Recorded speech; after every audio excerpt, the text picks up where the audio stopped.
पुराना शहर के भवानी नगर इलाके में आज उस वक्त सनसनी फैल गई जब दो जहरीले सांप यहां नमूदार हुए, जिन्हें देखते ही अवाम खास तौर पर खवातीन में खौफ व हिरास का माहौल पाया गया। चूंकि यहां छोटे बच्चे खेल कूद में मसरूफ रहते हैं, इसके पेश नज़र खवातीन ने इस तरह के जहरीले जानवरों के नमूदार होने को लेकर बच्चों के तई अदम तहफ़्फ़ुज़ के एहसास का इजहार किया।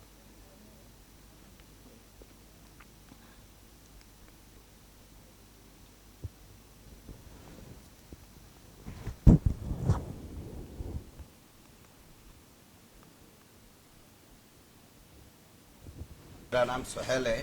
यहाँ अहमद नगर की बस्ती है। यहाँ पर जो सो सांपा वगैरह निकल रहे हैं। हर 4-4 दिन को सांप निकलते रहते हैं। यहाँ पर छोटे छोटे बच्चे हैं यहाँ पे। और जो सो आप लोग जो सो थोड़ा सा स्पेशल टीम जो सांप पकड़ने वाली है लोग को इधर भेजिए, क्योंकि बहुत ही जो सो तकलीफ हो रही है। इतने बड़े बड़े सांप है, अगर बच्चों को नुकसान वगैरह हुआ तो उसके लिए जो सो वो है।